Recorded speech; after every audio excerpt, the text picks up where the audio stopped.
Bum, bum, bum, bum, bum, bum, bum, bum. It's the children of the Beast podcast. Well, let's begin. This is episode 12 of the Children of the Beast. Hello, yes, it welcome. Is. I am yes, Andrew here, like always, with Carlos. We're here live from the lair of the Beast.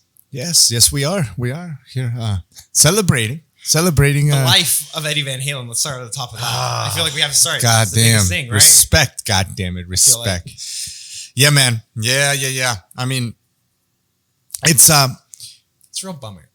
Big bummer. Yes. I know a lot of people. Well, first of all, rock and roll music is not prevalent in its popularity anymore. Sure. Yeah, right? Yeah. And I would say because of a lot of the rock and roll message, it goes against what's popular in culture right now, in essence, you know? And it's largely because it's ignorance, and also it's because it's cool to poo-poo on something that really deep down you like, and it's hard to admit that, I'm going to say it, it's just better. Because nobody says party like a rap star. Nobody says party like a pop star. No. All those people, they aspire to be like a rock star. There's a reason for that. Think about that. Your biggest pop stars, your biggest rap stars. What do they say? What do they say?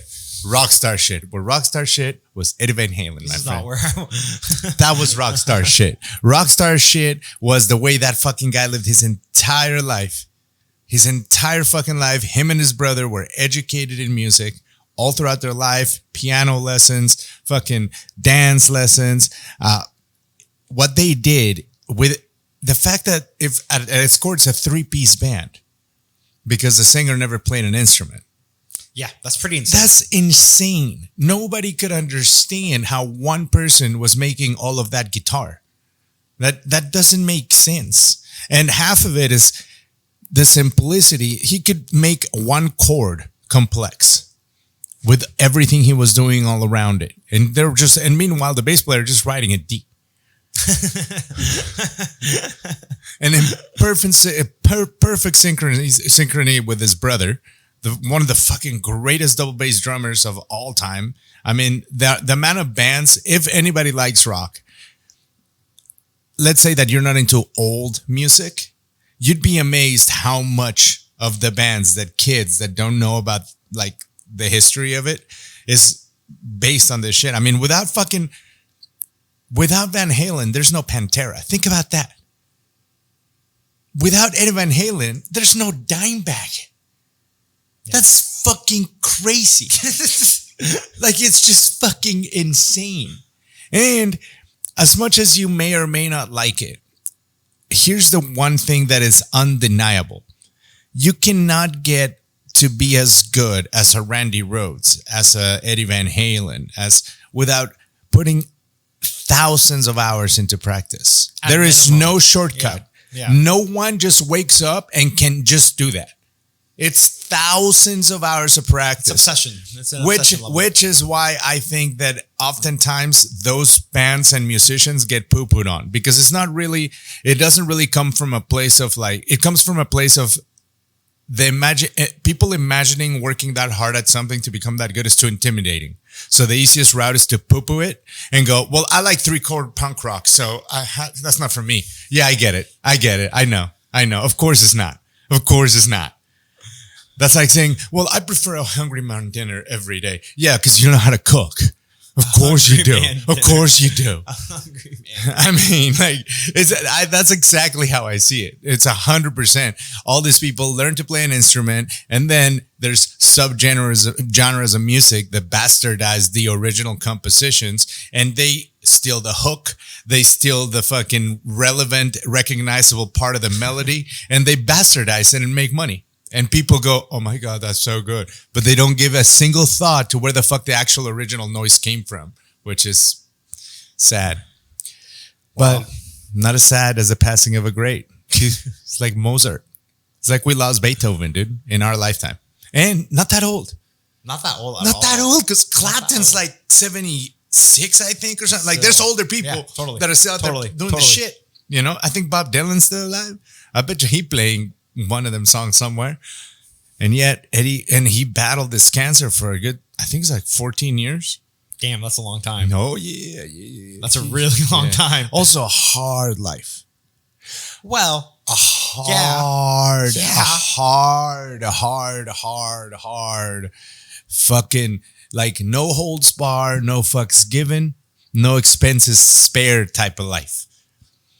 This motherfucker drank anything he wanted. He snorted anything he wanted. He smoked all of the cigarettes. Like, all of them. Like, if cigarettes ran out, you start at his house with a questionnaire. You know what I mean? Like, no, it's crazy, dude. he didn't have to worry about singing, so he could get away with it. No, in the old days, they all did harmonize, but one of the many brilliances of Van Halen is the most understated member, which is Michael Anthony, the bass player. Bass players and Michael Anthony's a very, very good singer. A lot of the high notes in some of the classic Van Halen recordings are his. Oh, wow. With both David Lee Roth and Sammy Hagar, because he had just a different register. And there's a lot of those high parts that are iconic that people never realized it was Michael Anthony playing them and singing them. So it's fucking cancer. It's what it is, Yeah. you know? No, it's a bummer. It's very sad and unfortunate. Yeah, man. Yeah. And then, because I had Van Halen, I got into it with all of Ari Shafir's people on Instagram. What? It was terrible. I had to delete my comment and get the hell out of there. What do you mean? So, I think I know what happened. Can I guess what happened? So Shafir put a thing about, like, you know how he does every time somebody dies, that's right? his thing. And he did his thing. He shits on people who die. And he said that 80s music was the worst music ever. Now, I'll tell you this. I know enough of Ari Shafir to know the kind of music he likes. Ari Shafir is only not bullied because he's a comic. Otherwise, he's a prime suspect for anything bully related. And he's the beta of betas. And now, I will say that I have laughed at his stand-up. I also will say, to me, he's not like a fucking top echelon stand-up in any fucking facet. Like he, you know, he can be the next Stan Hope. That's what I think. Like, to have his own fan base and, you know, do his own thing, Which and all is that extremely shit. successful for Well, yeah, but what I'm saying is that it's because you're trying to do only what you want to do, like Stan Hope has. It's never gonna be like a fucking Sebastian thing, like a crossover huge thing. You know what I'm saying? Like, but so anyway, so he put that. I guess he says, which I didn't find anything about it, but he said that that Eddie Van Halen kicked out David Lee Roth because he was anti-Semitic. Now, David Lee Roth was in the band for like 10 years. So I don't know why you would kick him out 10 years later. You could kick him out 10 minutes in. You could have not let him in the goddamn band. Be like, well, I have some principles Maybe it was in secret. that keep me from having this man in the band. But anyway, I want to do some Googling on this. all I said was, I said something to the effect of he had more, he has more talent in his pinky finger now in death than you will ever have in life, or something like that. I said, although you're marginally funny. And then I said that. And then the bunch of unfuckables that follow him, they unleashed on me. Of course, it was all like, well, how successful are you, man? You're not funny. And I'm like, well, I'm not a comic. Like, but obviously I did not engage at all. But when I woke up the next day and some people were still going at it, I was like, you know what, dude? This is not what I use this for. I'm looking about good shit and this is insanity. That's incredible. So I just deleted it and I was like, you guys, you know what? I took a wrong turn. I was going down the street, going the trolls, going this way, and then I made a right, and I was like, "Oh no, bad neighborhood, my neighborhood." Passed it out to them, and they swarmed you like a bunch of pigeons. Yeah. That is exactly what happened.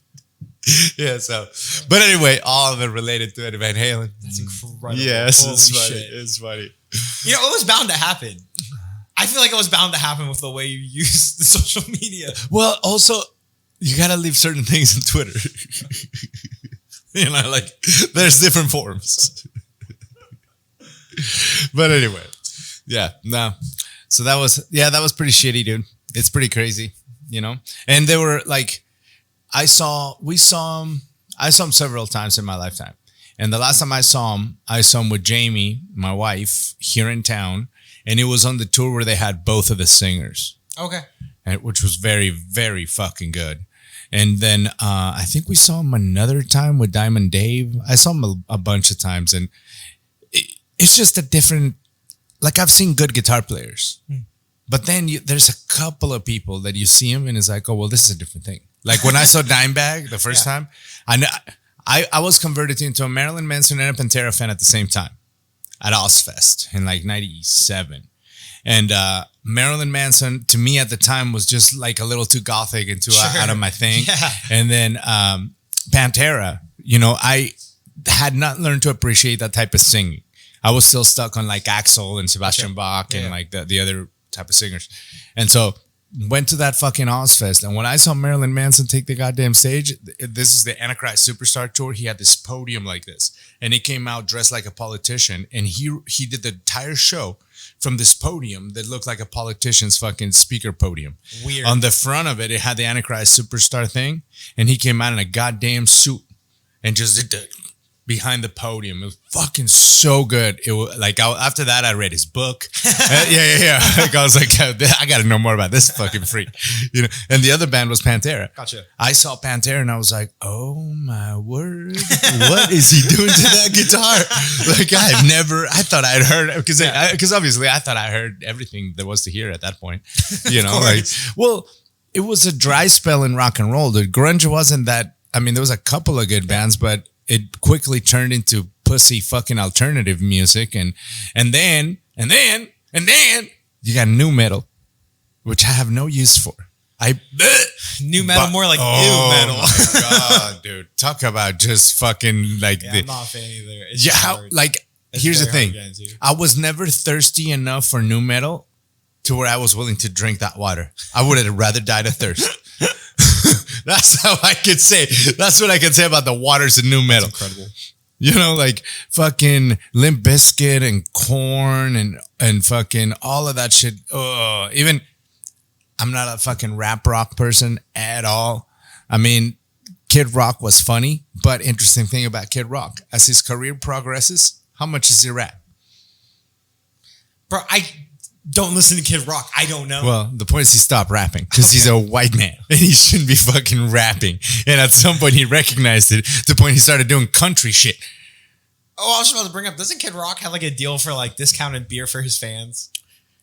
He does a lot for... He's pretty fucking cool. He's pretty fucking cool. He's pretty fucking cool. Yes, because he could have taken a lot more payout type of money for who he is. And he hasn't.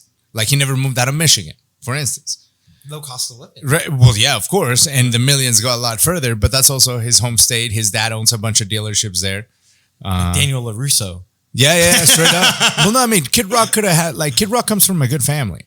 That's why his dad was so pissed, because he was like, God damn it, why can't you just like take a job at the dealer? And because he knew he was smart and shit. Incredible. Yeah. But check this out, bro. When Kid Rock made it, right? He was already selling the fucking baseball stadium there in Michigan and Detroit. Oh, I don't know. Well, the Tigers. The Tigers. The Tiger Stadium. He was already selling that shit out, independently promoting himself and selling his record out of the trunk of his car. When he got signed, this son of a bitch had $500,000 in shoe boxes from his merch, from his profits of his business he was running. That was his music, dude. Think about that. You know, so as much as like some of the music is laughable, and now you see him and he's like 50 and he's sagging his pants with his wife beater, and you're like, what is with this fucking guy? Looking like Joe Dirt. Yes, they look like brothers. Dirt. Was he in the movie? Yes, he was. He was in the goddamn movie. Dirty Joe Dirt. But yeah, man. Yeah. Kid Rock was like a hustler motherfucker. You know what I'm saying? Like, yeah. But yeah, I didn't like any of that new shit. And Dimebag and all those guys at the time, they were like the only shit that really turned into like classic rock. Like, because that's how good rock happens. Good rock turns into classic rock. All classic rock is good rock, because it's the only shit that endures. The shit that was okay, like I don't want to be shitty, but Poison's never going to be classic rock. There's going to be a subset of that. That is, you know what I mean? That's like marginal. It's like T-Rex. T-Rex is classic rock, but not really. You're not putting fucking "Get It On" and "I'm Gone, Get It On" every fucking mix. The way you'd be putting some other shit that's like more, you know. So I don't know, man. I like it all, and I like None of it. But I like it when people play instruments mostly. That's they gotta have an instrument in there.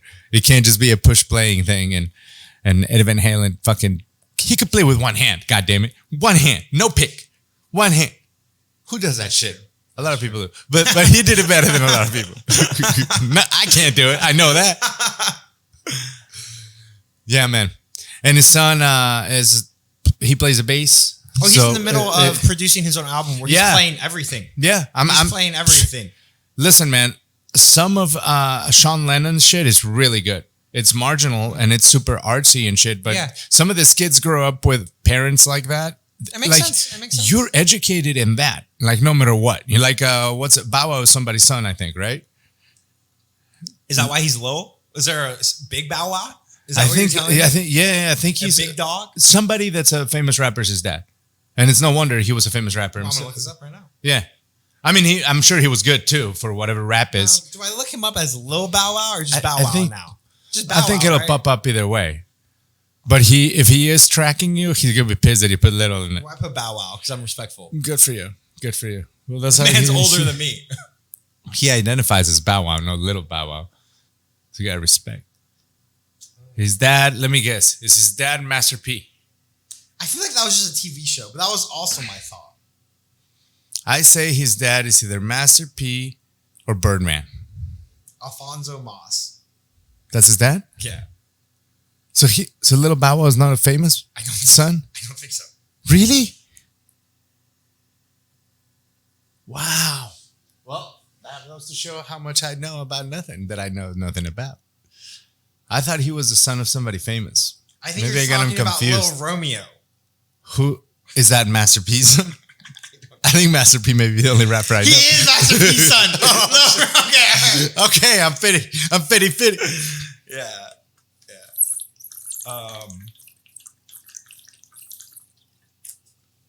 Romeo is currently a host on an MTV dating show.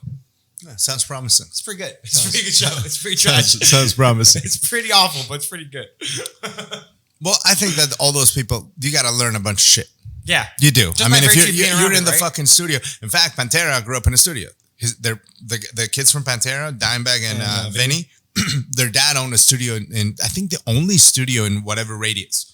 So they always had people. Now, it wasn't a rock studio, but it doesn't matter. Yeah. Because Yeah, you're around the shit. You're seeing what the knobby does. And you know where to fucking plug this one in. And that. You know what I'm saying? Think about that. Like, that's huge, man.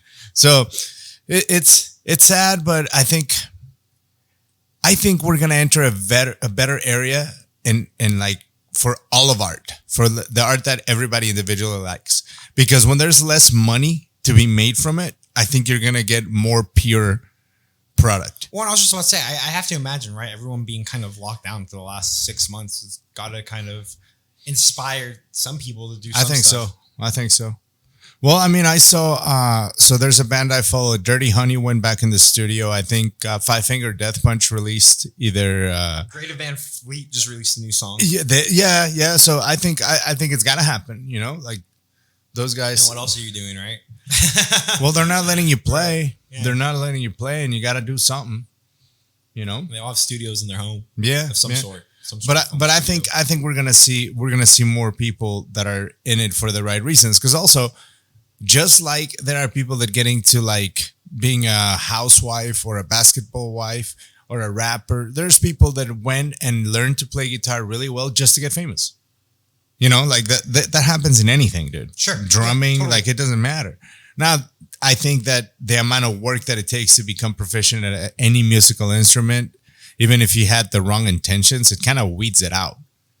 Because how psychotic do you have to be to still go through the process if it's not really what you want to do? I mean, you know what I mean? Like, that's like wanting to be a fighter that's not going to be a fighter, but you're going to do all of it, including the getting your ass whooped part. Doesn't make a whole lot of sense. It's a little dicey. It's dicey risky, you know? Yeah. But yeah, man. So the Eddie Van Halen, yes, hit me. Very sad. Very sad. You know, sucks. But thankfully, I think that music's ageless. So just got to find a new band and that's true. And keep playing those fucking records, you know? Like that's about all you can do. But yeah, that was What else? There was something else I wanted to talk to you about because it was tremendous. Oh yeah. So remember how we talked about Frank Mir? He's signing in for bare knuckle. Yes. His daughter Bella Mir going pro next week in Mexico. I don't know if I care. I care because I think it's cool that it's a legacy.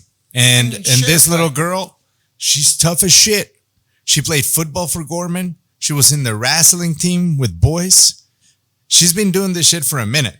So I'm kind of interested. And she's cornered her dad in some professional fights. And now her dad's going to be in her corner. I think it's a cool story.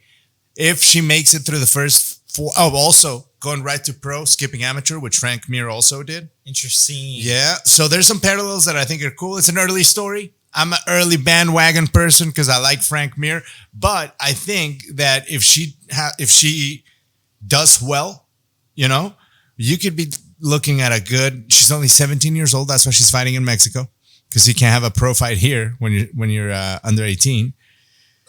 I don't think this is a good idea. Let me come out and say this. I don't think this is a good idea. You know, we don't know until you know, man. No, I think I know. I think I know. But you haven't seen her compete. Have you? No, I have not. I've heard she's very good. I've seen some footage of her training and stuff like that. But I'm sure she is for a 17-year-old. I don't know. Maybe who knows who she's fighting over there? Sure, she could be fighting some 30-year-old. Maybe, but I mean, I'm pretty sure she could whoop my wife's ass. I mean, it's all matches, man. You know what I mean? Like, I guess that's true. With all due respect, my dear wife. On your happy anniversary, my love. On your anniversary. So disrespectful. Well, my wife's not a fighter. Why is it disrespectful? Talking about another lady. Whooping her ass? Whooping your wife. Well, I mean, just like a young man could whoop my ass. What's the difference? Well, but yeah, so I heard about that, and I thought that was kind of cool. Okay. It'll be see what happens. I don't think they're gonna televise it. You know what I mean? They shouldn't. I don't know what part of Mexico this fight is taking place in. I assume a border town of some sort. But yeah. This sounds like the the beginning setup plot of like some shitty B action movie where she gets kidnapped and Frank Mir has to go to Mexico and go fight the cartel and save his daughter. He could do it. He could not. You would have to pay the money. I think Frank Mir could start by breaking ankles and snapping forearms like he did in the UFC, bro. Like he did in the UFC. Click, nah. Click. He's gonna try to zig, and they're gonna go. Click. Listen. Click. Do you know how in tune you are with Frank Mir as an American? You don't know this, but I do. I'm gonna let you know right now. Please. Frank Mir has the exact type of ability, tactically speaking, with a gun to also take on the cartel. Frank Mir is a fucking experienced marksman, sir. What do you mean by experience? I mean, he's been shooting his entire life. He goes and does tactical courses, trains with police officers, trains cops. Cops train him. He's not just out there shooting at the thing without moving. He's going out there doing tactical shit. He knows how to clear his house. He has different guns for different reasons, for different situations. At any given time, Frank Mir has at least 4 knives and 3 guns on his person. On his person. That's insane. Oh, yeah, dude. Oh, yeah. Frank Mir don't fuck around. Okay, so maybe this is a documentary. Like I said, you're in tune as a fine American with Frank Mir. So watch your P's and Q's, man. See? You honey-dicked your own self right into... No, it's not like I honey-dicked myself. It sounds like I wrote myself an opportunity, sir. Baby, we did. Now it's we again. Now it's we. I'm sure. You're stupid. Trying to hop on my money-making idea right here. It's $1 million idea, baby. Yeah. You can play the terrorist. Oh, my God. I like Sunny and shit. You a kidnapper. We have to delete this conversation. I'm liking it more and more. Shout out to Frank Mir. And the best wishes for Bella's debut. Oh, shit. That's funny, so man. So... You watched Bare Knuckle last night. I did. Yeah, I watched the whole card. I was split screening between UFC and Bare Knuckle the entire night, which was a tremendous night. And it made me feel a little bit like a degenerate with how much violence I was watching on the screen. So wonderful. And it was a beautiful night of violence. I think the entire throughout from Bare Knuckle and UFC, there's a total maybe like 3 or 4 decisions. Just it was great. Nice. Nice. I gotta catch up. I fell asleep, so I had to wait until they post the replay for bare knuckle probably later today. I watched that feature bout. So I was just gonna bring that up. It feels like with bare knuckle, right? The main event was between two heavyweights, and it was fine. It was fun to watch, right? It's because they're so big. It's a very violent experience to watch. Where Joey Beltran's got a lot of miles on them tires, though. But where I think bare knuckle really shines is when they get actual young up and coming boxers to actually do it, because you see such a level of technique and speed. Yeah. That it's just you don't see with the guys who are transitioning from MMA in the later stages of their career to do bare knuckle. They provide a completely different look, it's just better. It's a different look. That's incredible. It's an incredible thing to watch. I just mentioned the featured box. I don't remember either of the two gentlemen's names. Sorry, it's bare knuckle. My bad. No. I know what you're talking about, though. But from my understanding, there were two professional boxers in the local circuit, and they apparently boxed each other previously.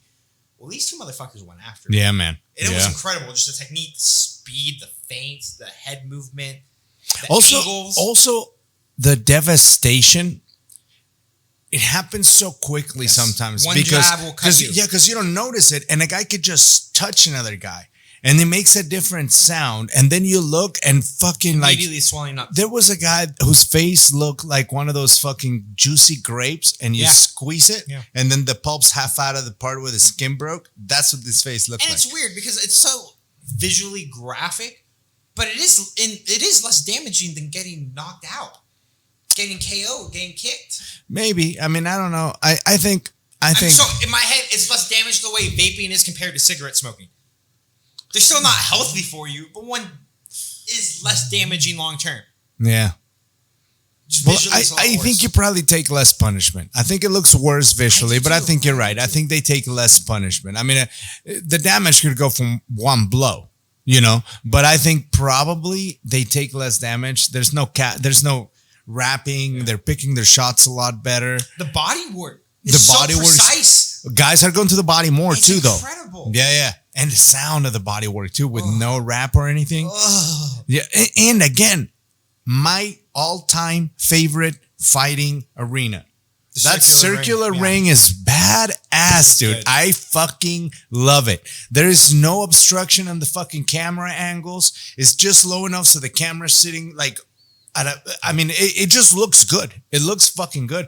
And they're getting better and better at shooting it and at presenting it. Some of the new signings, I think, are fucking super promising. And Frank Mir. Yeah, well, no, I mean, Paige is going to have a fucking fight. Right. And we saw Thiago Alves already have a goddamn scrap. And you have Kendall Grove lurking over there. You have Hector Lombard over there, too. Chris Lieben already passed through. And one thing I did notice, the broadcast did a good job of filling the dead time with former fights from different events. Yes.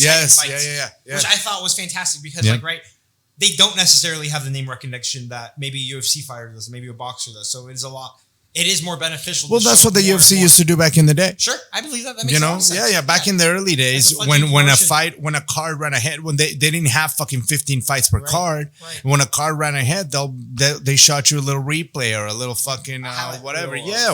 Why not? So no, that was good, man. I like that. I really like that show. I fucking enjoy it. And then UFC was great as well. I mean, that I think everyone's talking about the possibly knockout of the year, the kick.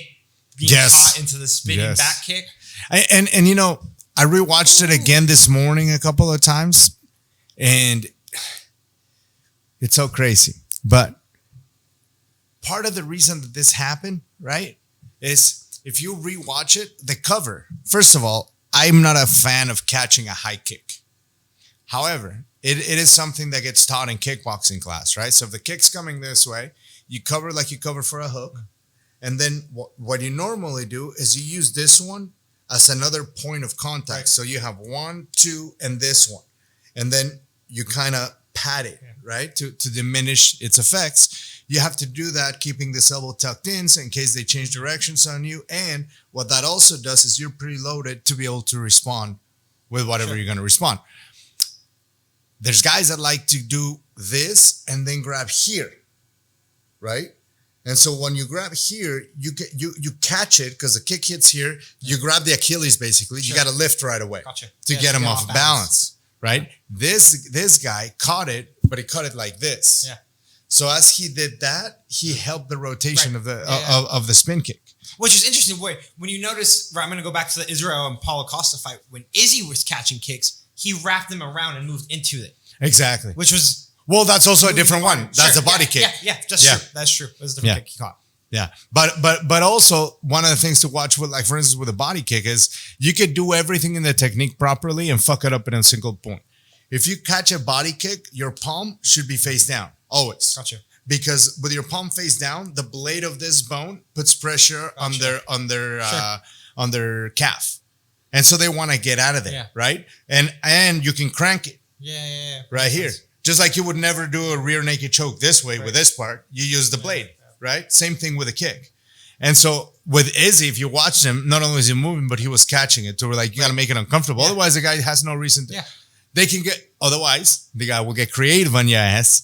And then he pulls the one in a lifetime fucking spin on your ass and he puts his heel on the other side of your Highlight face. for the rest of your life, dog. Dude, that poor opponent didn't know what the fuck happened to him. When his eyes opened up, he looked like a baby being born. like he was just being born out of his mama. And he was like, what? Hello, world. Like, it was insane, dude. That's such a crazy fucking knockout. It was a great night of knockouts because there was a jab knockout on the card. Mm-hmm. It was a great card. They're doing it. They're doing it. And now, see, this is one of those times that I wish the fighters tripled down. I have been honey-dicked and teased and tickled for 5 days now since St. McConnor and St. Dustin Poirier said, I do. Here's some dates. Those work for me. Where you at, bald brother Dana? What's up? Trying to figure out that. What the fuck is up?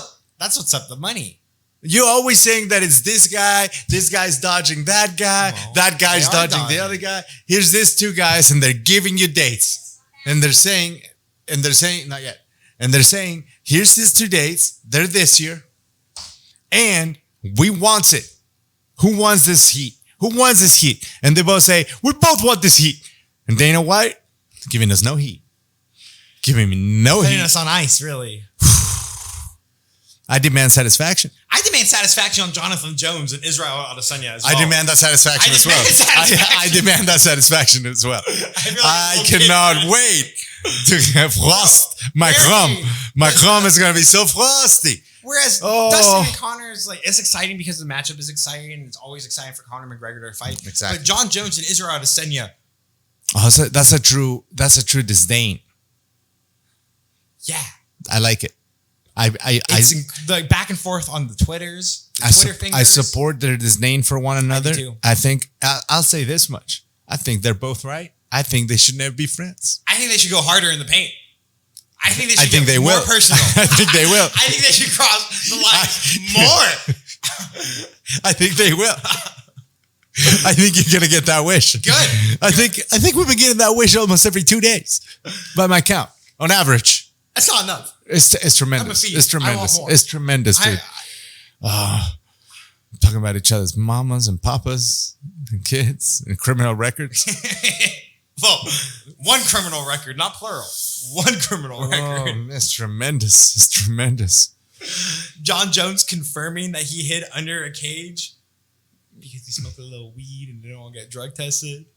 Which It's an incredible Chael Sonnen story that has been confirmed. And now everything Chael says, more credible. Chael said it was over weed. Chael was the one who originally floated that story on Joe Yeah, Rogan's yeah, podcast. no, I know, but not over weed. No, but just that he was hiding under the ring or under the. Oh, yeah, Jackson I ring. remember that, yeah. But I also don't buy it. Because that's like somebody saying, okay, after 10 years, I'm going to admit it. I did steal the candy bar that one time. I felt OJ terrible admitted it. about it. Oh my God. Hold on. OJ did it. OJ admitted. OJ wrote a book. If I did it. It's a Sure, you hypothetical did book. do it. It's a hypothetical Sure, you book. It's a No, hypothetical. he did. No, it's not hypothetical. No. Listen, man. OJ should not have lost his temper the way he did. And that's the end of that. And John Jones should have that's the been end of under that. the ring for 8 hours. No, he should have.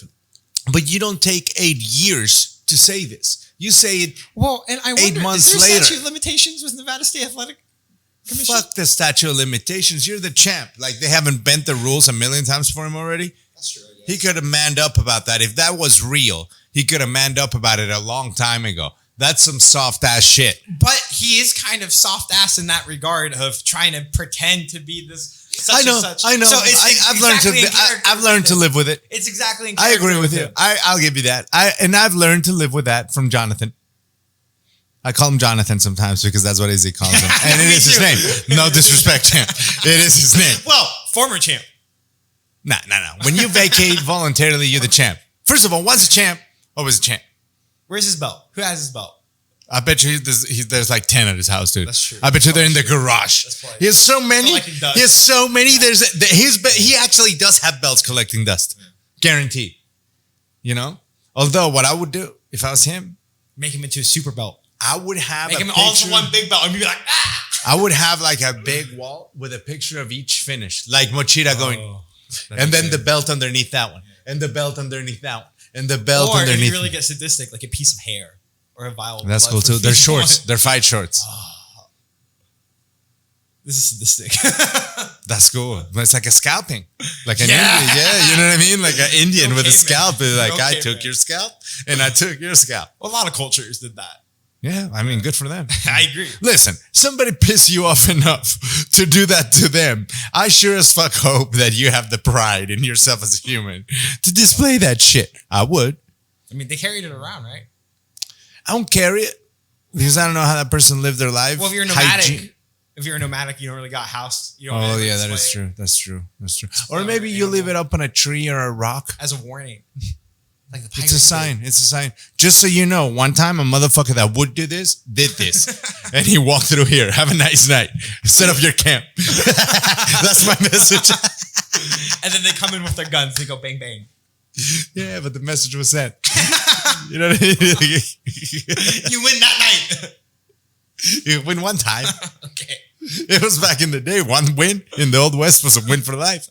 Yeah, because the next time you lost, then you're dead. Well, you were only going to live to 30. How many times do you want to win? Is that true, though?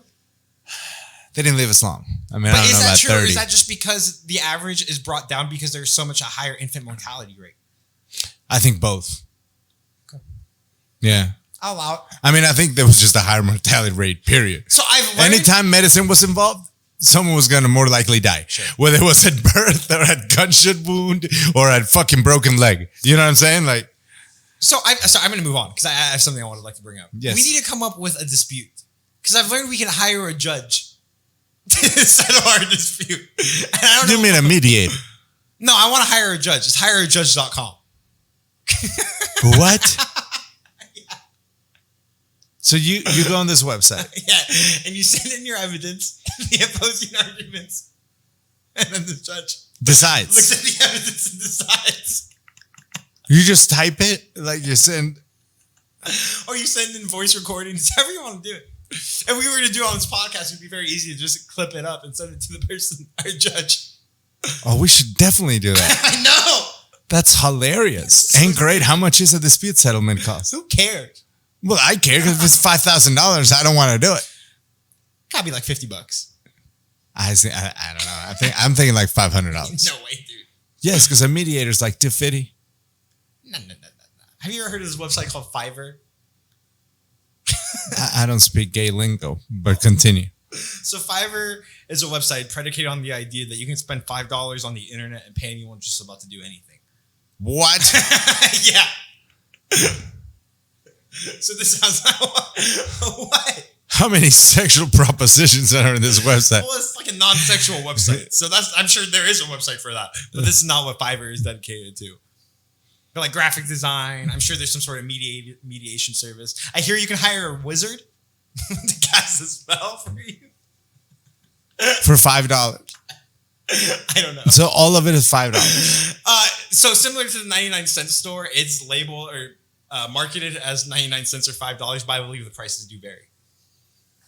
But can it go above $5? Yes. Oh, okay. So I don't know how much this wizard cast a spell. So hold on. At the 99-cent store, there's shit that's more than 99 cents? Yes. Oh, okay. I didn't know that. I thought everything was 99 cents or less. No, typically it ends 99 cents. Oh, well, that's kind of bullshit. I feel glad I've never been there. Okay, well, because they try to lie to me. And I don't appreciate that try to lie for me. Tremendous. Well, yes, I am down to do that. We must come up with it. I don't know what, but. Oh, man. I'm gonna think about this one because I like it. This is a great idea. I know. I can't believe such a place exists. I wonder if people can actually sign paperwork to make that a legally binding judgment. That's above my pay grade. You know what I'm saying? Like, because it can't like just be it can't just be for idiots like us that want to have a good time. Because that's not a good business model. But what if the judge is also like a notary, though? Well, yeah, but I mean, I don't know what that means. I mean, that just means that he watches somebody else sign the thing in person and says, yes, that person signed it in front of my eyes. That's all that means. Oh, okay. Well. Yeah. That doesn't mean anything else. But it would be like say you have a money dispute, you know, like there have to be something like at stake, like say, okay, so this person gets their job back. You know what I mean? Like, or a custody, like custody of a dog. Yeah, this would be a great breakup. Yeah, this would be a great use. Oh shit, this is funny. Yeah, that's great. And what is it called again? Hire a judge. I don't know. Hire a judge. Yeah, I assume. Yeah. Oh, so there is no website. No, there is. I mean, I don't know the exact website. Oh, but that's what they do. Yes. Oh, gotcha. That's funny. So I have a question. What's your question? Basketball is in the finals? You don't know? You're asking the wrong brother. I believe so. I think it's game 6 tonight. Yeah. Let me look. I can look. Of the actual finals. The finals. And I know it's the Lakers versus the Heat. Wow. I didn't hear shit this year. I wonder how their viewership is, man. Not well. I don't think so, right? It's dropped like 40%, I believe. Because a lot of people that I knew... Game 6, Lakers lead 3-2. Do you think that has to do with the political shit? Because I think it factors in. I see a lot of that on the lines. There is this sports media person by the name of Clay Travis, I think, who got fired from or I don't know if he was ever with ESPN. His kind of gimmick is a little bit more... He probably wouldn't call himself right-leaning conservative, just normal guy sports coverage, if that makes sense. Okay, yeah. Well, I mean, yeah. I get it. He kind of pushes back against what he perceives as a more liberal bias ESPN and kind of calls him out on it. And he claims that a lot of the NBA Finals stuff, like he's gone into Twitter disputes with Mark Cuban, the owner of the Dallas Mavericks, over like NBA viewership, and he seems to point to the politics of it, of them being so involved, speaking out with certain issues and not speaking out against certain issues. Wow. So I don't know. I mean, it could also be right. Also, if you look at other sports this year that have had their finals, such as the NHL, there's one other sport that was brought up about, it's escaping me. I think it's MLB. Viewership across the board has dropped like 30%, just in general. Wow. I wonder why. I just think, so I think like there's something to be said that everything is kind of so crazy in the world right now that it's harder to almost find that escapism that maybe you once found in it. And maybe for some people it's amplified, but maybe for some people it just feels so pointless and trivial to even pay attention anymore. Yeah. But maybe it is a combination of it, and I'm sure the truth is somewhere in the middle where it's a combination of all of it, right? Because I've heard it from older, wealthier people that are like, I'm done with this fucking guys. I've definitely heard that too. I've heard about football. I've heard about basketball. And basketball. Sure. They're like, I'm not supporting this fucking overgrown babies. That's not what they get paid for. And aside from that, fuck this. Yeah, man. It's nuts. Well, that was news to me because I saw a thing on Twitter. I was like, holy shit. I mean, I'm usually oblivious to it anyway. Sure. Yeah, but this time it seemed like I didn't even I haven't even heard anything. And I mean, I'm in my fight bubble. Of course, I watched Julio Cesar Chavez's fight a couple of weeks ago. He old. But that I know about. But then the NBA Finals just keeps going 24/7. Yeah. 365 days a year. As it should. It's a wonderful thing. Yeah. It's a wonderful thing. Oh, fuck, man. Lastly, this new show I'm into, dude. What show? Love After Lockup. This is the prison show, right? Oh, my word. It's so good. Yeah. some of these women, I don't know how they're not scared of talking to the guys the way they do. Like they just got really, yes. Like they get, it's almost like, it's like watching somebody smack a tiger in the face.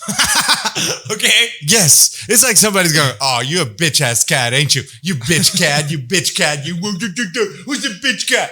Like, but it's a tiger. And the tiger's just like,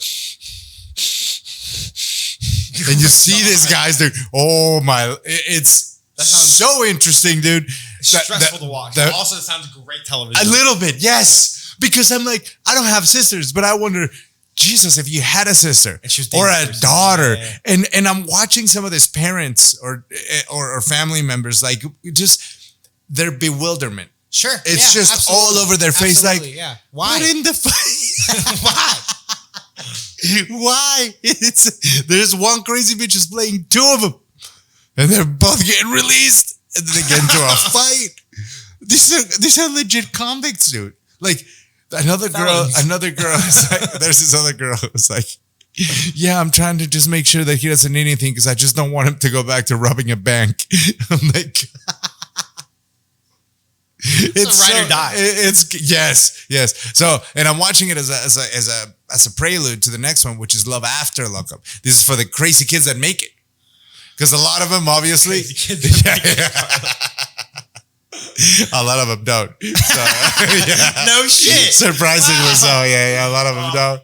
So we just finished the next season of Married at First Sight. Tremendous. Oh, it's the one with Luke who tells his wife after having sex with her that he feels repulsed and dead inside. Mm-hmm. Well, I think that dude's gay. So does she? I think all of America. If you watch that season and you don't think that dude's gay. Also, his wife, I think she was drunk or on pills the entire time. A little bit. She seemed out of it the entire. Well, a lot of those girls. First of all, getting laid for a woman is not difficult like it is for a man. So why are these girls there? That's already a red flag, buddy. Why the fuck is you here already? Yeah. Because you want to be Instagram famous? Or because you're really, really difficult to enjoy the company of? I think. There's that dude, AJ, that looks like a thumb version of Paul Giamatti. Oh, well. Either a mixture of Paul Giamatti or the guy who played Shaggy and Scooby-Doo, all old and fat. Like if Shaggy became real life and just became middle-aged and old. Yeah, I mean, you know. It's a good show. It's a great show. We tried watching Love Island. Have you ever watched this show? Can't fuck it's with awful. it. No. That's the one on Netflix, right? I don't know. It was on Hulu. It was a UK version. They all had horrible accents, horrible plastic surgery. Can't do it. I do like that the beginning is the women saying there and the guys come one at a time and the men get to choose which one they want to pair up with. I think that's a great metric. I think that's a great mechanism for television. The fact that men can come in and steal some other girl. But here's the problem. Incredible. Here's the problem. All those people are awful. Yes, but they're also in good shape. Can't do that. I need real people. This is why 90 Day Fiancé is my jam. Because, you know, there's no pretty people in 90 Day Fiancé. Maybe one of them. You know what I mean? Usually the foreigner. Your face. Usually the foreigner. Because somebody has a citizenship here. God. And listen, if you want this green card, you got to fuck a warlock. What's up? One of the wizards on Fiverr. That's how he funded the trip. This is the dirty secret of the immigration system. This is why people are up in arms, though, because you want to get some of this crumb. You gotta get the crumb. You gotta have to frost some dirty old troll crumb if you want to get the citizenship over here. And then the guys are always trying to make the girls be their maids, which is already culturally and racially speaking. I don't have to tell you how sensitive that is. You're like, oh, so you're not looking for a wife. You want a bang maid. A bandmate that does not get benefits. The benefit is being here. Yes. Oh, that's your psychology. Slave, basically. That's your psychology. Okay. Yeah, you seem in love. Well, and like, right, that's kind of what it is. It is indentured servitude because you got to remain for a couple years and then you can get your divorce and leave. Okay, so my man, the penguin. Danny DeVito and Batman Returns. Listen, Google penguin 90 Day Fiance. Do yourself a favor, okay? Right. America. 90 Day Fiance penguin. It won't be a long Google, I assure you. It was after I put in penguin and the first result was Batman. The second result, 90 Day Fiance. I told you. Look at that price, man. And it's comparison pictures. Oh, my man, the penguin, went to Thailand after I can see him. after his divorce. Dude, he had to pay a dowry. He had to buy a bison for her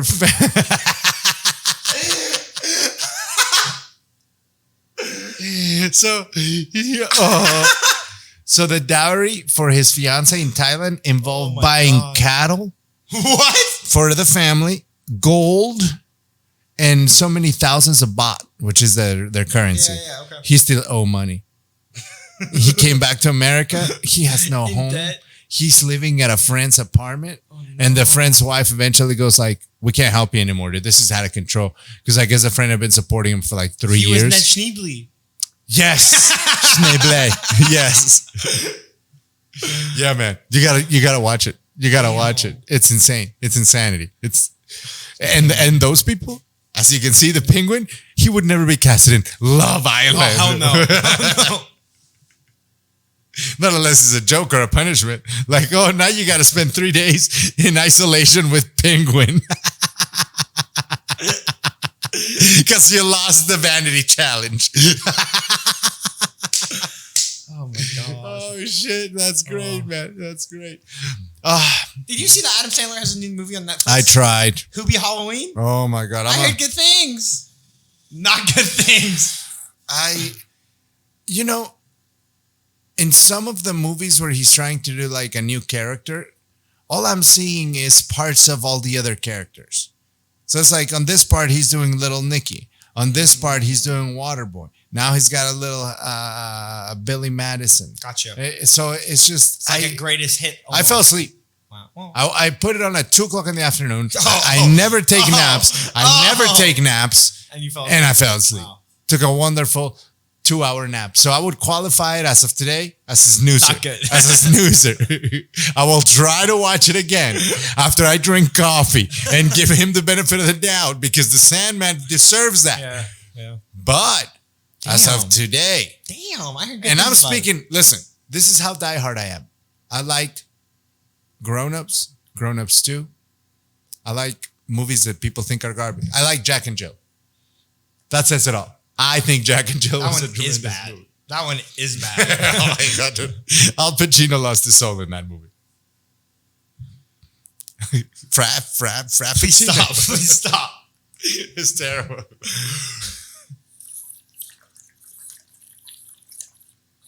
Well, you want to bring in this little man? Yeah. So, in honor, before we do that though, I wanted to say a little shout out because it is my 18th anniversary with my wife. Sure. This is the Children of the Beast. Now, no joke. My number one beast is my wife. Because, well, it's 18 fucking years. I'm 39, so you do the fucking math. It's my entire life, basically, at this point, as an adult. Yeah. And our wedding song, the Rolling Stones, Beast of Burden. Oh, shit. Drop that mic. Take it out of the stand. No bullshit. Yeah. So, love you, wifey. Anyway, Damn. let's get him in. Damn. That was cool. Check.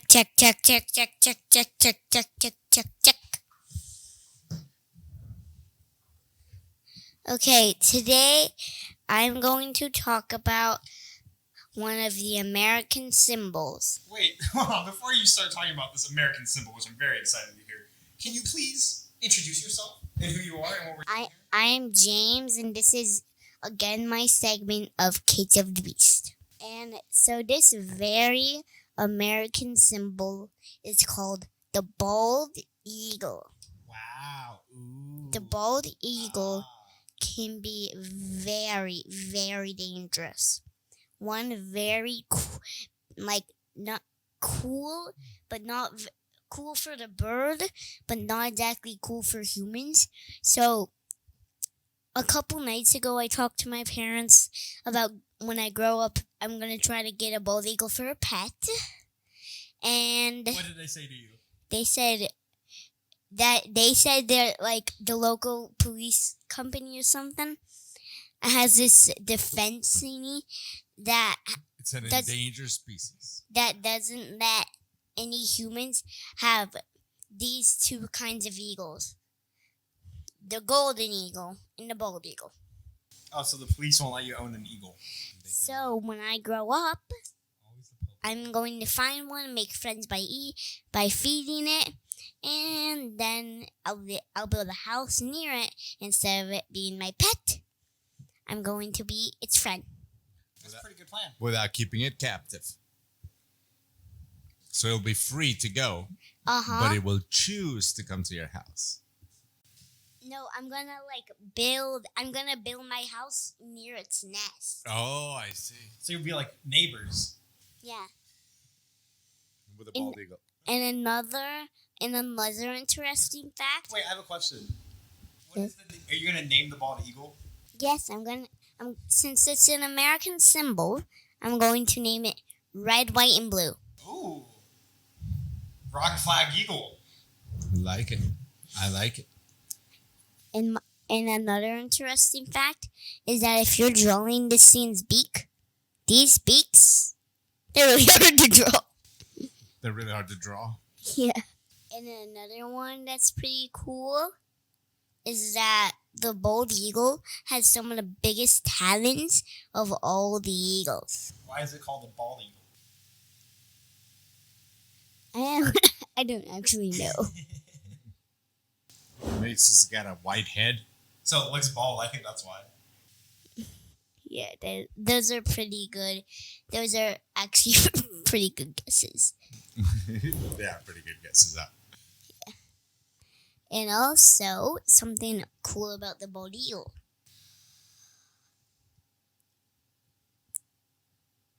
You forgot all about it suddenly? No, I remember.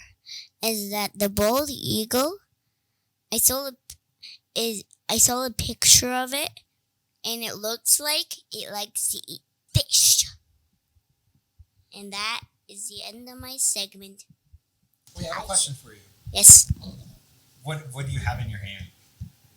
Oh, this is a pine cone for a pine cone activity I'm going to have. Now I shall be gone. Ninja dust. Tremendous. We don't know where Ladies and gentlemen, we did not plan that. We don't know where he went. Just up and disappeared.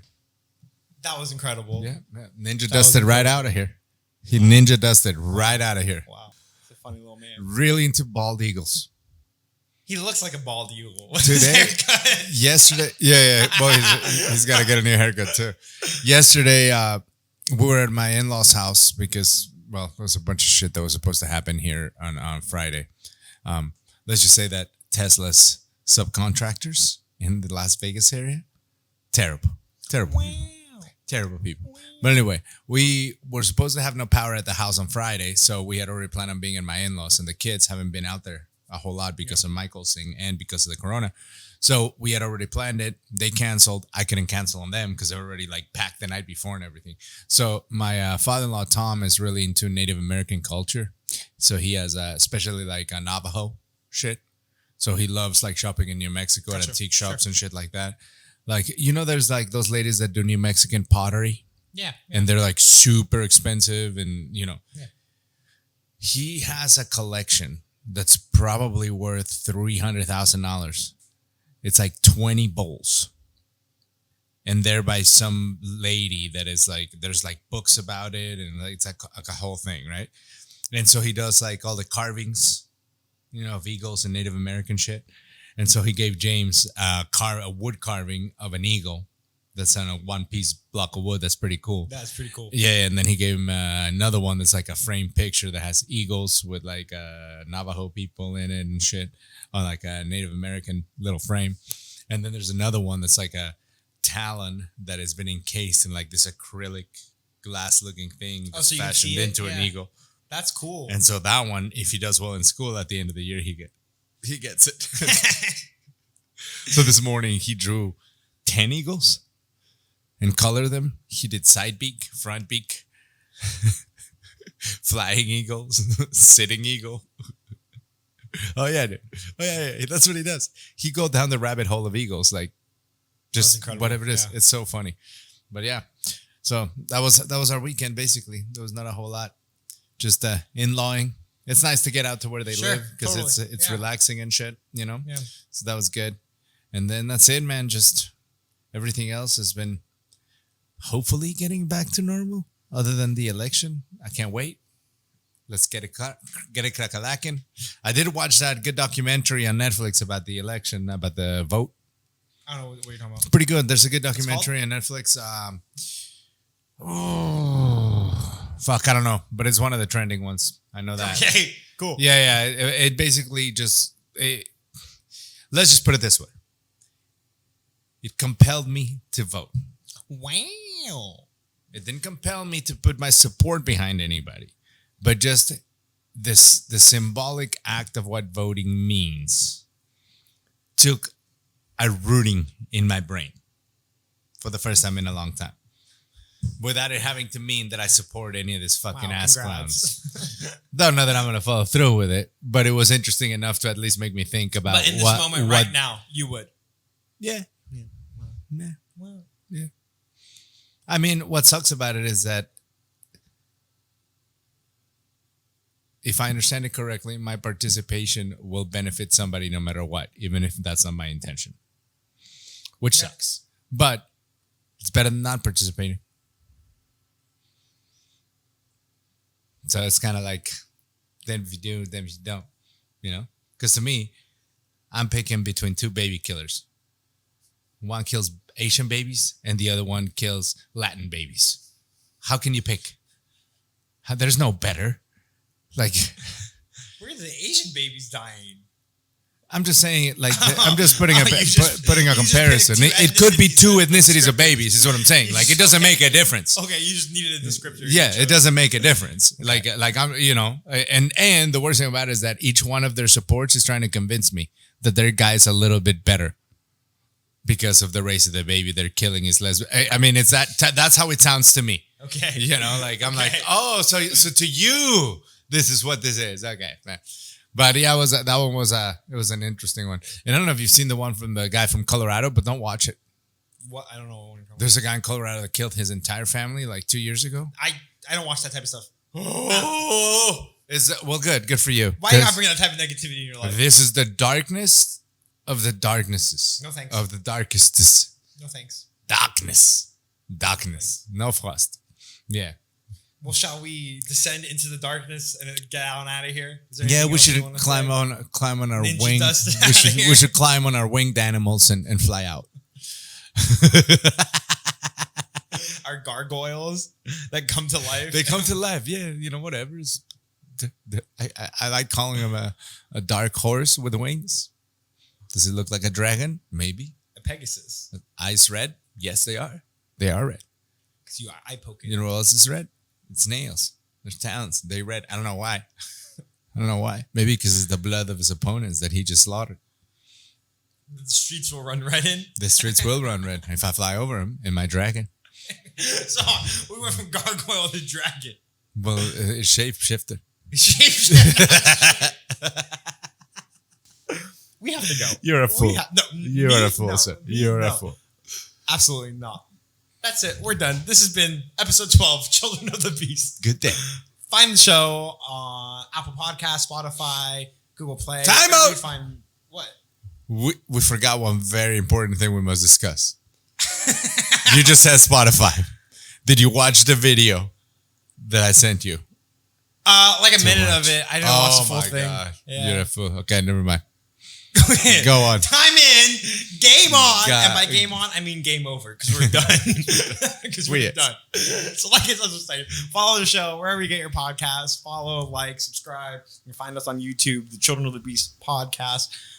You can find us on social media. You can make fun of Carlos on social media at Wolfchild1980.